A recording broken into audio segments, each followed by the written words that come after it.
What if the biggest thing stopping you from getting rich isn't the economy, or your job, or even where you came from, but you?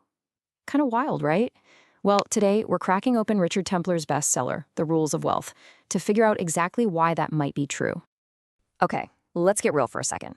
Do you ever feel like building wealth is some kind of secret club and you just don't have the password? Like there's some magic formula out there that only the insiders know about. Well, according to this book, the path to wealth is, well, it's actually way simpler than all that.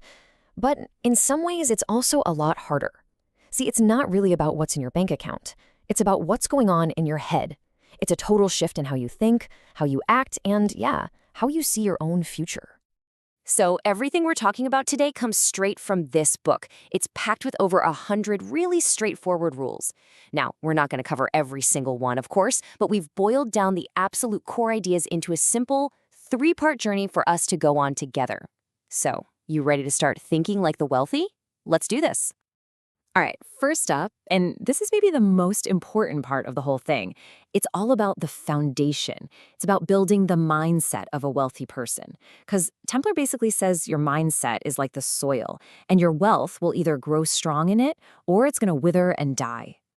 And it all kicks off with rule number one. And honestly, it sounds so simple, you might almost miss how powerful it is. Here it is. Anybody can be wealthy. The book is super clear on this. Money doesn't care who you are. The biggest thing holding you back, it's not your job, it's not the economy, it's the story you keep telling yourself about money. So, okay, what are these internal roadblocks he's talking about? Well, Templar says it's this whole web of beliefs we have about money. Stuff we learned so early in life, we don't even realize it's there, running the show in the background. I mean, have you ever really stopped and asked yourself, wait, where did I even get my ideas about money from? And yeah, this is where the real internal battle begins, right? So many of us walk around with these nonsense beliefs, as he calls them. You know the ones, money is the root of all evil, or that it's somehow more noble to be poor, or my favorite, oh, I'm just not the type of person who gets rich. The wealthy mindset, it just flips all of that on its head. It says, hey, wanting money is okay. It declares, you know what, I am going to be wealthy. And this is the big one, I am totally prepared to put in the work. This leads us to another huge mental shift. You have to get this. Wealth isn't some kind of reward you get for being a good person. No, it's a result, a direct consequence of your actions. It's the effect you cause through specific habits, smart thinking, and yeah, hard work. You don't just wait around for it to happen, you generate it. And one last thing for this first section, a really key distinction you gotta get your head around. Price versus value. Think of it this way. Price is just the sticker on the car.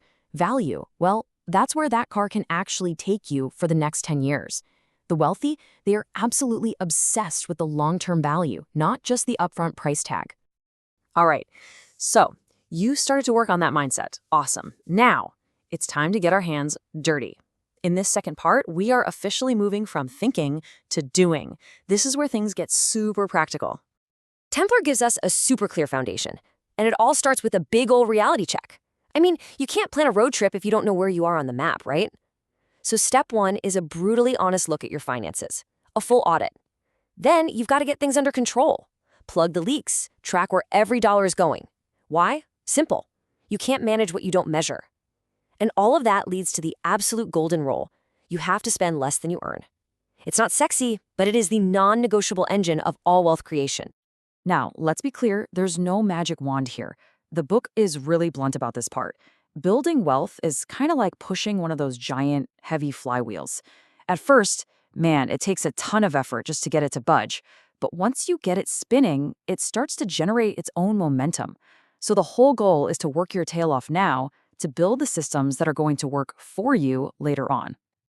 And here's where the book throws a few curveballs that might go against what you've always heard. Like, I absolutely love Rule 35. It basically says, stop sweating the small stuff. Freaking out over saving $1 on your daily coffee isn't going to make you rich. It's just going to make you miserable and keep you stuck in a poverty mindset.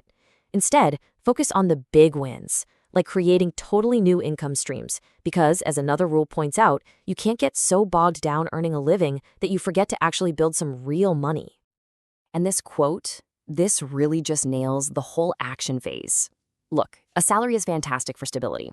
Don't get me wrong, but it's almost never the path to truly life-changing wealth. That kind of wealth, it's built by creating value, by buying and selling, by spotting opportunities that other people miss. In other words, it's about doing deals. Okay, so you've shifted your mindset. You've started taking massive action. But here's the thing. Getting wealthy is really only half the battle. Our final section here is all about the long game, how to stay wealthy, and more importantly, how to make it grow. For this, Templar shares this really cool mental shortcut. It's called the Rule of 72, and it is a super simple way to really feel the power of compounding. All you do is take the number 72 and divide it by whatever annual interest rate you're getting. So let's say your investment is earning a 6% return. How long till it doubles? You just go 72 divided by 6, that's 12. 12 years. See? This little trick makes that abstract idea of growth feel totally real and lets you see the power of your investments in a snap. And that is exactly why thinking long-term is so critical. I mean, in 5 years, sure, your investments might grow enough to pay for a nice vacation. That's cool. But in 20+ years, that same investment, thanks to the absolute magic of compounding, could be funding your entire retirement. The wealthy aren't thinking about next year's bonus. They're thinking about the next generation. So what about when you actually make it? What then? Well, here's a huge piece of advice. The goal isn't to look rich, it's to be rich. And there's a massive difference. One of the rules is super clear on this. Real wealth is quiet. It's about security, it's about freedom. It's not about the flashy cars and watches. Honestly, flaunting it just attracts all the wrong kinds of attention, and ironically, it's one of the fastest ways to lose everything you've built. You know, this whole journey, changing how you think, changing how you act, and learning how to grow your wealth, it all leads to one really big question. It's a question we should probably all ask ourselves, honestly. Once you have it, what's it for? What's the actual point of it all? And the book gives, I think, a really beautiful answer. It suggests that the ultimate purpose of wealth isn't just about your own security or living in luxury. It's about generosity. It's this powerful reminder that no matter where you are on this journey, you always have something to give, whether it comes from your wallet or it comes from your heart. And that brings us to the end. You know, one of the final rules points out something we all know is true. There's a huge gap between knowing what to do and actually doing it. This explainer, the book itself, it's all just information, and it's totally useless without action. So the real final question isn't about what you've learned here. It's this. What is the one thing you're going to do differently, starting today?